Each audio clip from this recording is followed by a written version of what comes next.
Everyone loves a good slapperoo. Get the day going. Bless you. Happy Soon we will see the birthday light. to me. Happy birthday. Is it your birthday? Nope, not even close. Not even. Well, you gave me close. mixed Happy signals birthday to you. Yeah.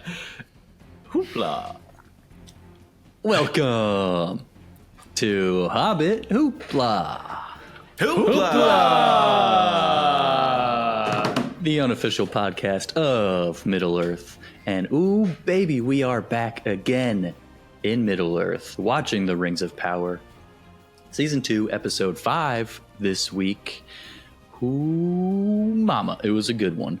Very excited to discuss with all the wonderful members of the Hoopla Crewpla.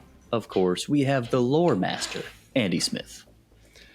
Andy Smith here, connoisseur of many nerdy things, Star Wars, DC, Marvel, Lord of the Rings. This was a doozy of an episode. A lot of content, a lot of things to get into, but we are in the meat of this second season, and I am really excited to talk about it.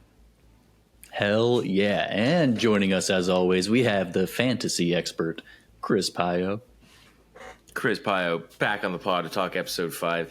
Andrew, I agree there's lots of exciting things to talk about, but I wouldn't necessarily call this the meat.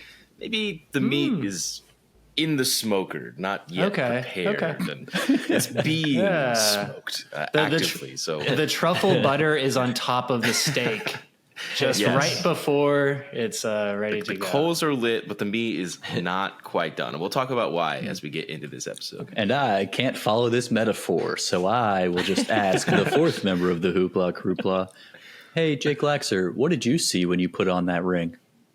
Ooh, I went into the other realm. I went into the upside down. Shout out back to our original episode talking about comparisons between season 1 of Rings of Power and Stranger Things. Anyhow, fun fact there for you.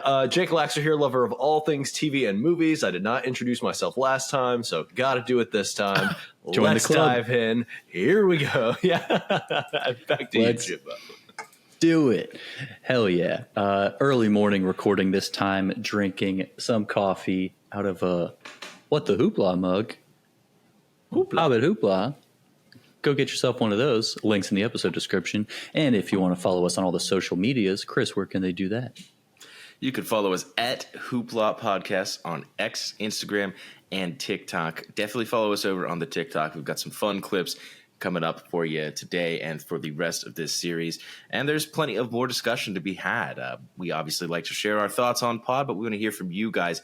Go ahead and hit us up at Hoopla Podcasts on X, Instagram, and TikTok to let us know your thoughts on the Rings of Power. Absolutely. Hit us up. We love reading all those comments. And so now let's dive in to episode 5 of season 2 of The Lord of the Rings, The Rings of Power, where delve in. Oh, all right. We're starting an episode over. Let's dive too deep into this episode. We catch up with, I think, all of the people that we missed from last week's episode. Mm-hmm. We get the dwarves. We get Celebrimbor and Annatar. We get the Númenorians. Shout out to Kemen. We fucking hate that guy. Even more now than ever before. Oh my God. I wrote in my notes, Kemen sucks 4 times. We knew it. We called it. He just sucks. From the very beginning, the first time we saw that guy on screen, we knew that he sucked. And we hate Kemen. But it was a very exciting episode. And Andy and Chris, you guys were talking about this meat, this sizzling beef of an episode. Was there a specific aspect of this episode you guys wanted to talk about first? Well, for me, Jamie, this episode, we did not have Annatar in last episode, and I think it was slightly lacking because of that. Charlie Vickers is holding this series and on a pedestal. Like, He's this so it is an incredible acting performance by Charlie Vickers as Halbrand and now as Annatar. And as Annatar, he is terrifying Oh my gosh! in many different ways. just the way that he looks at the camera, and that the whole episode was him looking at Celebrimbor and with almost, like manipulating him, but having disdain behind the eyes. You can see that Sauron hates Celebrimbor for everything he represents of the elves, and the lust for power, and his just manipulation of the other smiths.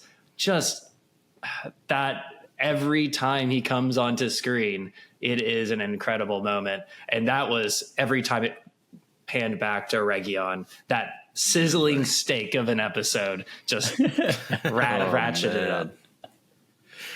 Absolutely. Well, I think go ahead, Jake. I was gonna say, and with any meat, you gotta have potatoes. So let's dive into the meat and potatoes of this.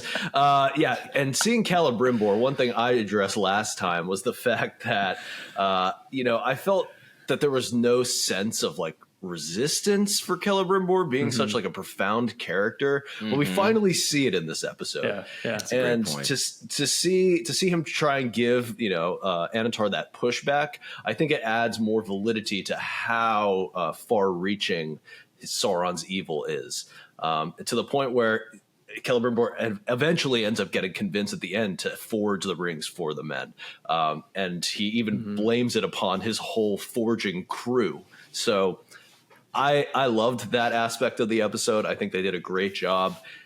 And also, I think the highlight of this episode 5 was the Khazad-dûm shots and scenes. Outstanding. We'll get to that in a bit. But yeah, that was great. Yeah, I mean, Sauron's evil presence is felt here more than ever. I think the Annatar character is just incredible. And Andrew, what more can I say about Charlie Vickers that you didn't already put into such a great description? You could mention how Jake, hot he is. We could mention him. He did get a little fun and flirty this episode. Oh, wow. He did. Lady Galadriel. He already moved on? Is he on the rebound after Galadriel? Wow. I think this is just part of Projecting. his deception. Jake, you brought up a good point in that Celebrimbor was blinded by pride. We talked a lot about that last episode. And finally, you're exactly right. He does start to meet Annatar with some resistance and say, okay, look, we made the 3. That's great. Elves are the best. Hoorah. Dwarves need our help. We've had a long alliance with them, even if it is shaky. Let's give them 7. I'm not sure how they decided on that. 7 dwarf lords, sure. But you would think that this power they would want to contain to be less than the elves, but who knows? And then, finally being, convinced maybe we do need to give men these 9 to complete the project and bring balance to the rings, as he says. When I was watching that scene where they fail, Annatar fails to make, the new ring, and then Celebrimbor is about to give them, oh, no, you need to do this. I was thinking of, there's an ancient metaphor ever since the dawn of the internet. The best way to get the right answer is to post the wrong answer. And so I think that's exactly what he was doing here, was kind of, obviously he's got powers, but he was trying to fail in a way so that Celebrimbor would step in and provide that final piece of information. So it's just masterful planning here from Sauron and Annatar. And Was he are trying those to interchangeable right now? I feel yes, right? Yeah. Yeah, absolutely. Yeah. The Lord of Gifts. Yeah. Was he trying to fail, or was he dabbling in means of creating the One Ring? Was he like, ooh, what other sorts of little powers can I Because it did put turn in her here? invisible. Well, I think And that ring, I think do was the not human gold. rings, or sorry, the rings of man, do they also turn you invisible, Lore Master? so. It's interesting because they're kind of talking about this unseen world, and that's not really how it's described in Tolkien's mythology, like this alternate world necessarily. It's kind of an easy way to then depict, kind of explain what's happening. But I do think he is, kind of driving towards this end goal of giving the men the 9 by showing Celebrimbor the power of the three and then kind of just manipulating it along the way. But I have a question. Was this all truly his plan, or is he just really good at being nimble and changing because Celebrimbor, he pushes back. You see Celebrimbor then turn away, and you look, the camera pans over to Annatar, and he's thinking. And then he then comes up with a plan, has a smirk. He smirks a lot, by the way. He does smirk a lot. And when he says, he turns his, like, when he knows what he's going to say, he turns, he has a smirk, says something, and then Celebrimbor says, "Oh, you're right." Like when he told him it's it's because of the deceit, right? Like, lies about lying. What a deceiver. He's like, yeah, there's a shroud of darkness over these rings. You've been lied to. Not by me. Who could it be? No, it wasn't. I didn't lie. It wasn't me. You're telling me you've been crafting elven craftsmanship for thousands of years and nothing like this has ever happened. And as soon as I show up, the one thing is, it's like no one bats an eye. The entire, construction crew, everyone just kind of rolls with this brand new predecessor. That's how powerful he is, man. And hot. That is how hot he is. Oh, yeah, of course. He comes in as this messenger from the Valar. He sows the seeds, right? In episode 1, I believe, Merdania, the other elven smith, she's the one that lets him in and says, "Oh, he's hurt, my lord. We should help him." And then he's been building on he's almost building out different tentacles on how he can get to his end goal. And that's why he's so effective. Yeah. And I think he is coming up with this whole thing on the fly. I think, he's got some grand plans, but he does seem to be really good at picking up little cues from what people are thinking. Like we saw a couple episodes ago when he was talking with Durin. Like, I don't think Sauron knows too much about Durin the Fourth. But just from his brief conversation with him, he was able to see like, oh, this guy has a lot of pride. And if I start to needle him a little bit and say, oh, is there maybe a more wise dwarf that we should be talking to? Then that's his way into him. And with Celebrimbor, he was able to be like, oh, you're the greatest smith in all the land. But imagine if you were even better than your grandfather. And I think he's just so well able to pick up on each individual's one thing that would help them be manipulated, like brushing the elven woman's hair back and saying, "You look like Lady Galadriel," and she's like, "Oh, me." That would work on me. It has worked on you. How do you think we became friends, buddy? 6 times. Can you believe it? My God, Lady Galadriel. It can't work on you, Jamie. So the dwarves, right? Owl's beard. Jeez. Jamie, I wanted to talk about the actual forging of this. I guess we can talk about the forging of the 7, but forging of the 9, when she does get transported into the unseen world and different mystical things start to happen, right? Like and Celebrimbor has to come and save them from it. Was that also part of his plan? Right? Because Celebrimbor needed to be coaxed into doing this. And only Celebrimbor has the knowledge, the ability to save his city or his smiths from doing something poor. No one else could. So, is that just because Merdania put on the ring and she probably shouldn't have, and now she was transported into the land we saw Frodo in? Yeah. Calculated. That's very much what just Sauron is as a whole. Exactly. Yeah. I think and Jamie, you asked earlier, was he trying to fail? I mean, you're right. He's making it up on the fly, but I think in a way he is. His whole plot is to have the fall of elves and the fall of man and all of Middle Earth to happen to themselves. And we're seeing that. They're doing it to themselves. Obviously the most strong dwarf lord we know right now in Durin is already being corrupted by these rings. We see that when he tries to take it off and says his hand feels heavy. and immediately his aide is like, you took it off. What are you talking about? It's right there. And he's already freaked out. So the whole plot is for the people of Middle-earth to do this to themselves. And I think Sauron is so confident in his dark machinations that he can't afford to say that, oh, we failed, we can't do this without you, Celebrimbor, in order to further his plan and say, Celebrimbor, you need to get in here and help us out. And I think that's just all the more clever. The more perfection that Celebrimbor is going to put into these 9 is the opposite. It's the imperfection that Annatar is going to push into it, because even with just Annatar speaking to the Mithril, that's what's causing, I saw at the very beginning of the episode, you have the opening of going into Khazad-dûm and the ring that Durin the Third puts on, and you hear they call them disembodied voices, kind of the corruption that we've heard in the past and other Middle-earth material. Now think of what that will do to the men when he puts all of his kind of evil into those rings.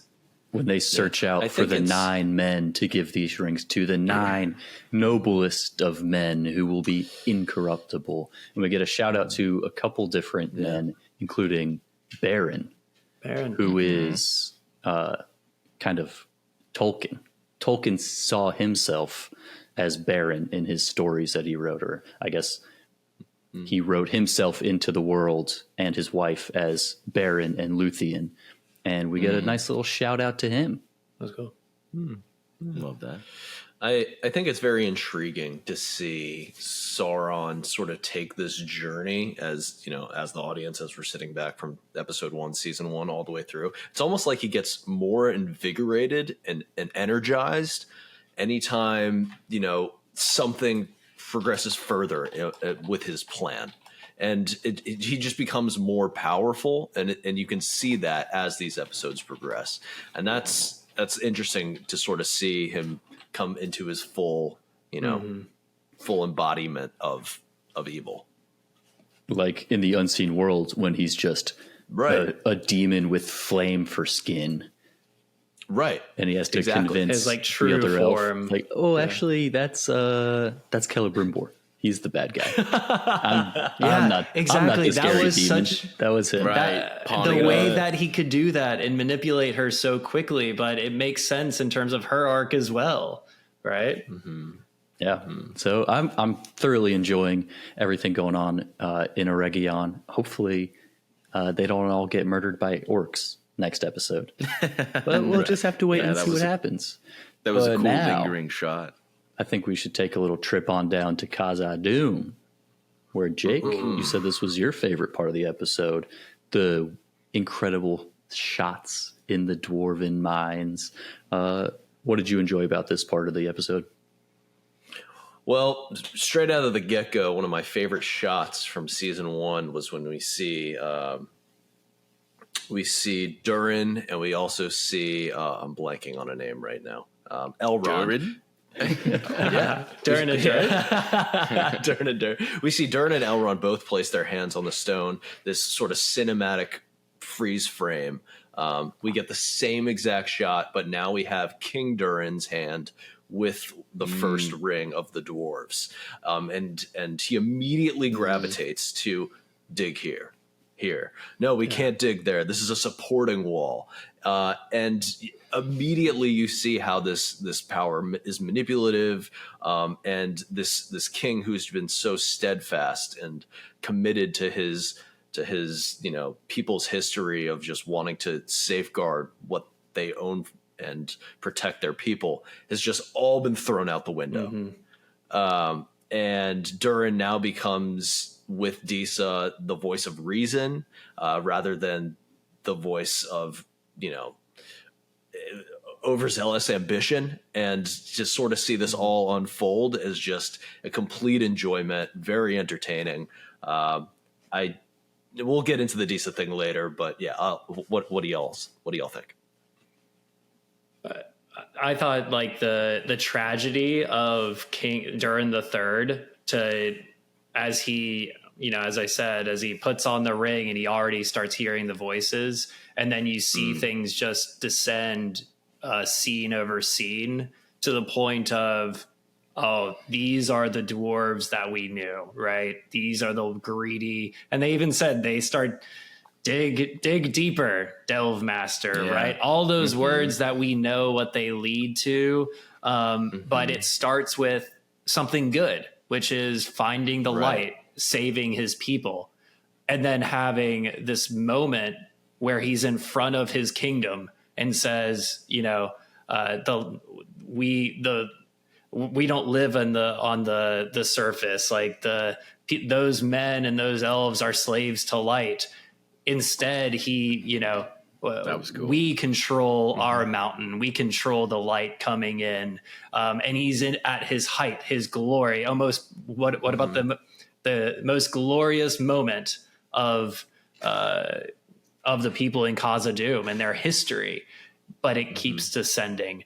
And from there, it's a crash to the ground and into the darker places of the earth, I guess. Right. Yeah, I know we already talked about Annatar and Eregion, but Andrew, you just said something that made me think even more that Sauron is failing on purpose, because these rings have to work in order for the people of Middle-earth to believe in them. Yeah. And so we see that obviously it's bringing the tree back to life for the elves, and it is helping King Durin find the light in these foundational walls. So Sauron is failing on purpose to bring Celebrimbor in and say, we need these rings to be powerful. They're a little on the nose was saying the rings of power over and over again, but we can get past that because it's cool. But they have to work. They have to lead him to the light in order for them to put trust into those rings. And then immediately after that works, that's when we have the council scene where he summons, the 7 emissaries or the 6 emissaries or whatever. And then the greed right away. One of the emissaries reaches for one, oh, this is mine. Let me see these. And it's just, it starts already because they know it worked. Yeah. Yeah, I love that ambassador emissary scene. I thought it was super interesting to see sort of the culmination of all of the dwarven rings coming together and beginning to input their influence throughout Khazad-dûm. What did you think about Disa following her seeing stone of sorts? Obviously not a palantir, but it did look like one. And I thought it was of that scene. What a tuning crystal, she said. She loved that tuning crystal, which I did like to get the tuning crystal. It's a tax. Like the interaction in the market, I really liked, actually. Yeah. That was an interesting little tidbit there. I was wondering what you guys thought about that new tax that King Durin is including into all these purchases and stuff. Like, obviously we see him getting a lot more greedy in a broad sense of we dwarves, we need to mine deeper. We've only gotten a thimble's worth of the wealth out of this mountain. We need to keep digging. So but obviously he's got that grand scale greediness, but he's also kind of being individually greedy, being actually, you guys need to give me money. I need money from my own people to be my money, which I don't know. I was surprised by that. I knew he was greedy for the dwarves as a whole. I didn't expect him to be greedy for himself. Especially as your people are going through this struggle. I mean, I guess it can maybe be chalked up to I don't know, emergency tax or, kind of like Red Cross asking for $10 after a disaster or something like that. Oh my God. Well, not to make light of any disasters, but it's true. The tuning crystal is triple the price, and people are just, it's the ring's power. That's part of the tragedy, Jamie. Yeah. It's part of the tragedy. And you say, he's getting personally greedy. I think that's part of it. It's dramatic. The entire show is dramatic irony. I mean, I know we all know, again, I did get a 5 on both the 11th and 12th grade AP English tests. So again, I'm pretty good on my literary devices. the whole show is dramatic irony. You don't need to be past 7th grade English to understand that this is a prequel series. We know that greed and corruption is coming, but it's so cool how they're getting to implement this and show us it in real time, even though they're condensing thousands of years into this show. And it's every part. Just get confirmed 5 seasons. It's every part, Chris. It's digging deeper. It's telling the emissaries they have to give half of their minds to Durin the Third. Half. And now he's taxing his people. And what they don't foresee is what Disa, as she walks down into the cavern. And Jake, it sounds like you might have not liked that. What was your thoughts on that scene with the Balrog? Presumably, so I had a couple gripes this episode, and two of which were right in this scene. Yeah, two of which are right in the scene. Oh, you saw Disa happy. That's right. Yeah, she was smiling. No, number one, how does Durin not know anything at all about attacks his father is implementing in Khazad-dûm? Sure, he was stripped of his title at the time, but for him to be completely unaware before the people in the market, minor gripe, whatever. Anyhow, the seeing stone, or what was the a tuning stone, tuning crystal. Tuning crystal drops, rolls. There's just this cavern no one in all of Khazad-dûm knows about. That was dumb. Just right next to the market. Yes. No one's ever dropped a crystal before. There's not even like a sign like caution, danger, please turn back.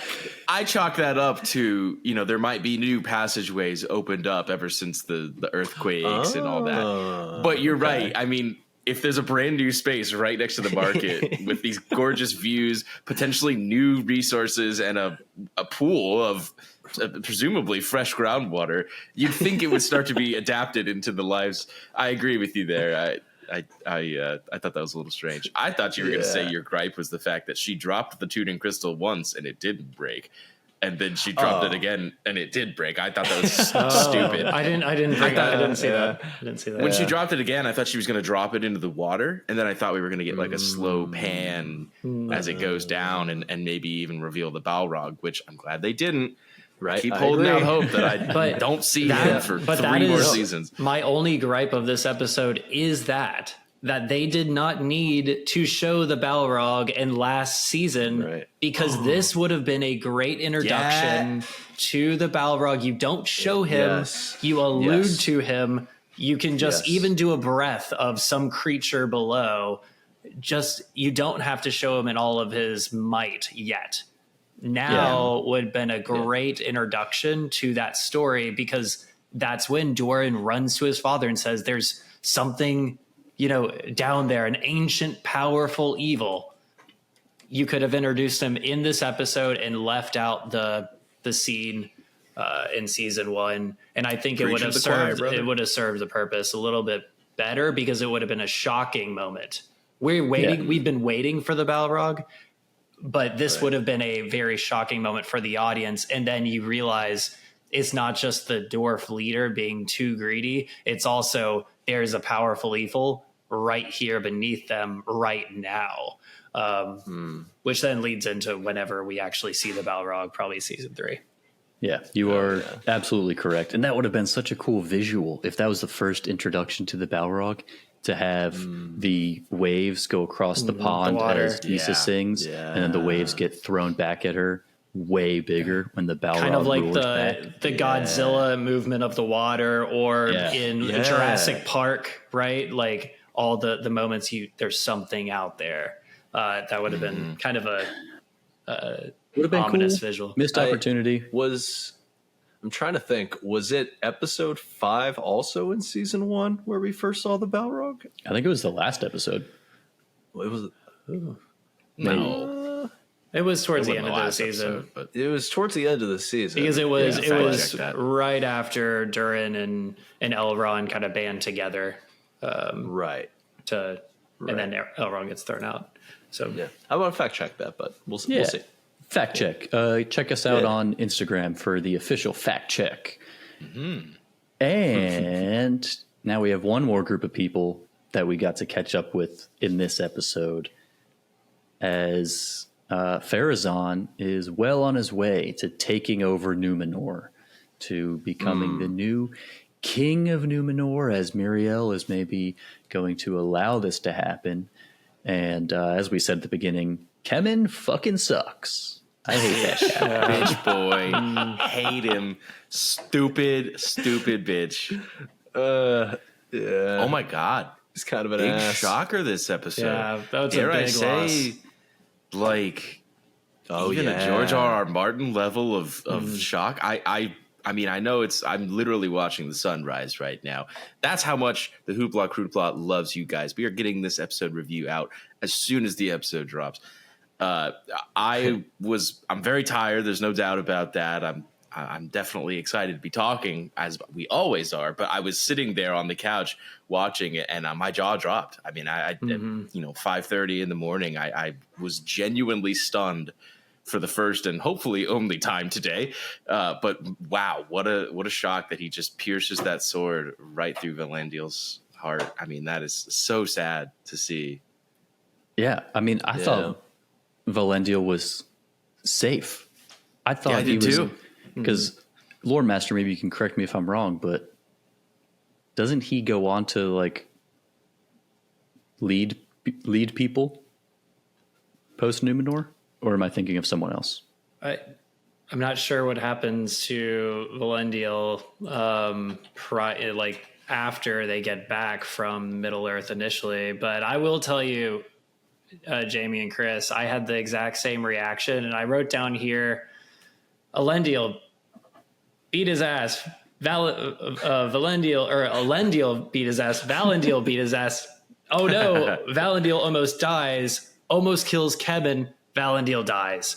That was a scene that was taking turns left and right. Right. And it is so tragic for Elendil specifically, because Valandil is like the last person in his life, right? He has lost everything. My captain. He's lost. He essentially has lost his son. He's lost his daughter for sure.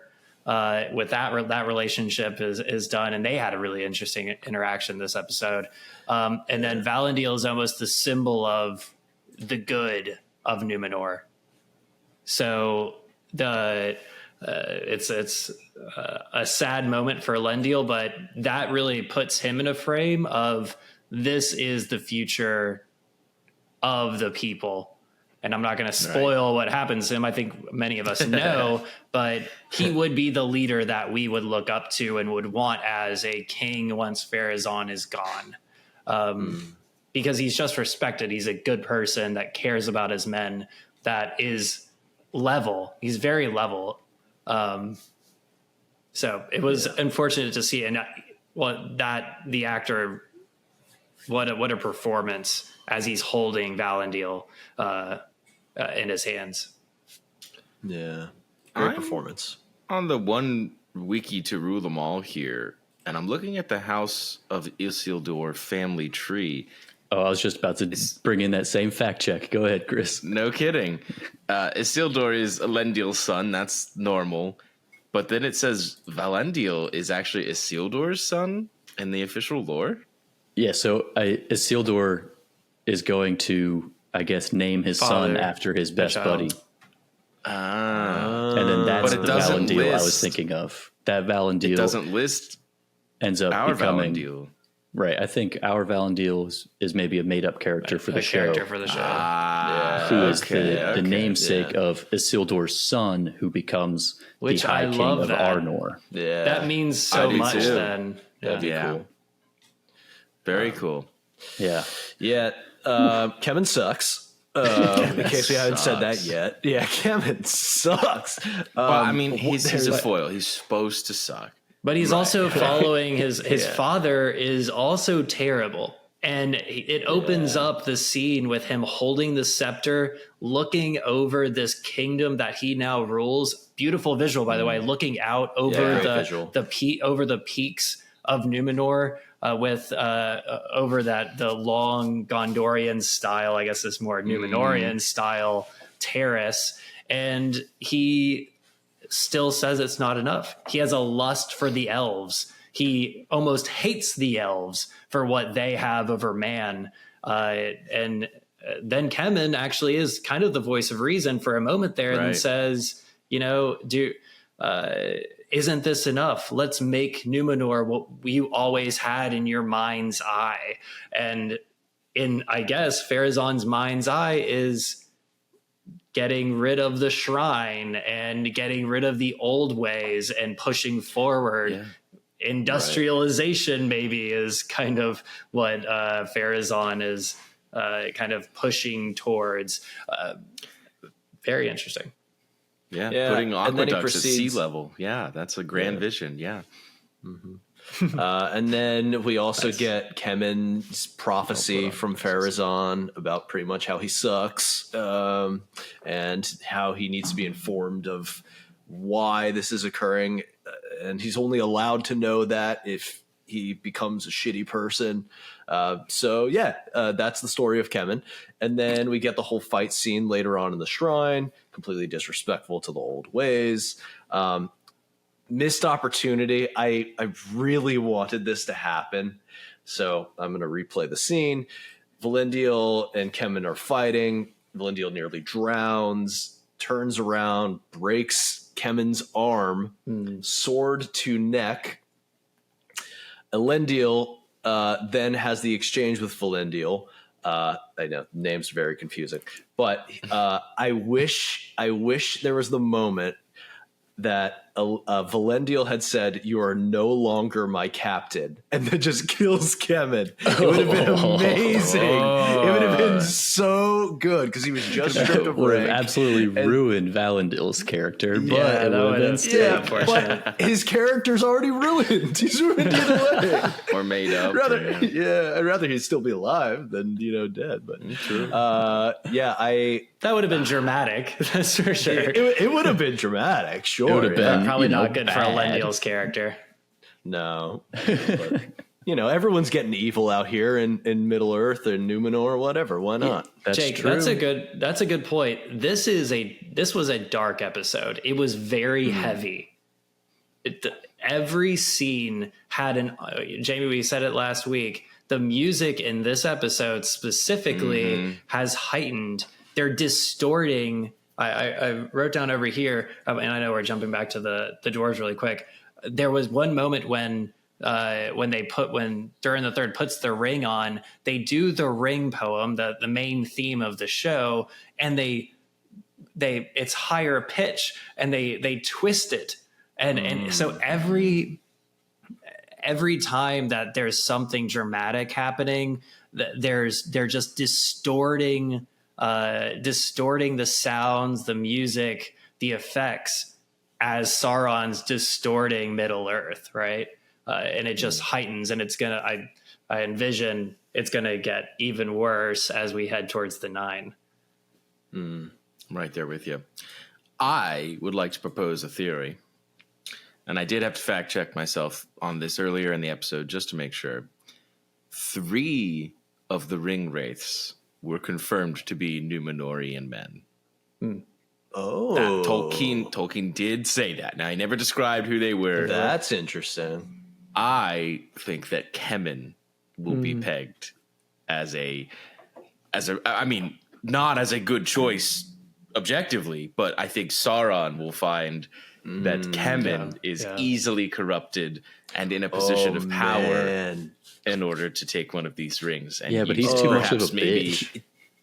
He's a total bitch. We know this. How quickly would Annatar ruin Kemen? Like, he would just say one word and Kemen would be like, okay, I take the ring, put it on. Oh, that's a great idea. He's going to turn him against his father. Your dad will respect you if you put this ring on. Yeah. Exactly. That's good. Yes, That's exactly. really good. You That's guys really are just good. feeding the fire at this point. Yeah, that's my really theory. good. I think Kemen think that's is a good one. only here to be a ring wraith of the future. So we've got I wanna say Kemen, the lead we've ring got wraith. Theo, Theo, we've I got think. 7 others who we will maybe meet as we move forward with the show. Any other crazy theories you want to spout out before we get towards the end of this episode here, boys? We I do need have some a more theory. Hoopla theories. I do have a theory, but it's more of kind of at the end of the episode, we know who are on different sides at this point. We didn't talk about Galadriel and Adar. Then there's also Sauron and Eregion. And then on the other side, you have Elrond and the High King. And who was he? We need an army. We cannot fight Sauron and Adar's enemies. Are those the dwarves? So that's not really a theory, but I'm just really excited to see that dynamic of Galadriel being on one side, and then you have with Adar, and then Elrond, High King, and presumably Durin the third or the fourth. I don't think Durin the third is coming to the aid of Elrond, but I do think there might be a division in the Dwarven kingdom where Prince Durin, who's against these rings, takes his fighters on the side of the High King. What do you think about that? Yet another rift. A lot of complex relationships going on. We have a lot of new relationships with Galadriel and Adar. Is she also on the rebound, just like Annatar is rebounding with this new elven woman? Is Galadriel going to fall in love with Adar? That's my theory. Definitely going to happen. So I think it's about time that we go around and give us our Hoopla ratings for this episode on a scale, as always, 1 to 11 Hooplas. What did you guys think about episode 5? Starting with Chris. Sure, I'll lead off. I don't know. To go back to the meat analogy and put a bookend on this, I think Andrew's talking about the meat and potatoes, and there is a lot to love about this episode. There's a lot to digest, more puns intended. I just think that the meat is not fully cooked just yet. I think this is an episode that's showing a lot of important things to come, both in this season and for the next 3 seasons. But I'll be honest, I think the episode took a little bit of a backseat to some of the more important storylines that I care about. Again, I mentioned at the very beginning of the season that Rune was my most anticipated storyline, and not only was it not in this episode, it did not even give me to think about what's happening over there with those new race of men and stuff like that. So I very much cared about what was happening here, but I'll think it just kind of took a step backwards. I'm going to give it a 75 out of 11 Hooplas. Hoopla. What about you, Jakey? Yeah, I agree with Chris's analysis that we kind of took a step back here. I think, again, interesting storyline. I was also kind of looking forward to seeing the Harfoots again, as well as Tom Bombadil. What a great introduction that was last episode. Although the dwarves and Celebrimbor and Annatar this episode were outstanding. Yeah. Again, Kemen sucks. And almost a good way. Oh, wait. He's very. This episode had a lot of Kemen. I'm actually going down to 7. Yeah. And then 2 other quick things I'm going to just mention real fast. The High King's flash forward, his prescience for what's to come was incredible. Just sort of alluding to the original trilogy, and I don't know if those were original shots that they used for that sort of montage, but I love that. And then also seeing Durin in Eregion speaking to Celebrimbor, incredible scene to be again another voice of reason to this whole scheduled plan that Annatar is unfolding. So for me, I'm going to give this episode an 82 out of 11 Hooplas. Hoopla. Hell yeah. Andy Smith. I'm actually going to take go a little against the grain here. I think this was my favorite episode so far this season. Whoa! And maybe it's because I've been waiting for Dwarven rings for so long, and how they would be represented, and how the dwarves are convinced to take them. It's all for me. This season is all about the power of Annatar and his deceit, and they are nailing it. So like it is right down the line. I don't think there's a way that you could represent Annatar in live action better than this right now by Charlie Vickers. I'm shocked by how amazing his performance is. One thing I did want to point out, you said rune, Chris. There were 2 dwarven emissaries that did have a runic type outfit on, as there are dwarven kingdoms in the east. So I thought that was interesting. We didn't get too many close in visuals of the emissaries, but they are very diverse and where they live and the types of kingdoms they live within. So I'm excited to see what their actual leadership looks like going forward, and what specifically those kings and how they maybe bow to Durin the Third. Yeah, I'm going to give this a 95 out of 11-1, a little bit above my last the last Typical 2 episodes. Kemen lover. Hey, what can I say? The faithful lost and Farazan's up. So 95, Jamie. Beautiful. I think I'll probably give this one a little bit lower than the previous episodes. Not because it was bad, just because, there wasn't quite as many of the exciting storylines. All the storylines we got were beautiful. I think we got some complex relationships brewing all throughout the world. But I'm looking for a little bit more going forwards. You want some Poppy? I want some Poppy. I love Poppy. She's my favorite character ever. I'm so glad she's in this season. I'm going to give this an 84 out of 11-1. Hoopla. Hoopla. So thank you all for tuning into this episode of the Hoopla podcast. Join us again next week for episode 6 of Rings of Power Season 2. And follow us on all the social medias. You can find those links in the episode descriptions. And as we end every episode of the Hoopla podcast, it is time for the moment of highest hoopla, the quote of the episode. The quote of the episode is by Durin the Third himself. Pity those who dwell above, slaves to the sun, chained to its ceaseless rhythm of waking and sleeping. In Khazad-dûm, we are free of its tyranny. Here, we bring the sun to us. Hoopla. Hoopla. Hell yeah. Great. The dwarves will rise again. Oh, yeah, they were chanting. That was pretty cool. Yeah. Yeah, let's go. That was cool.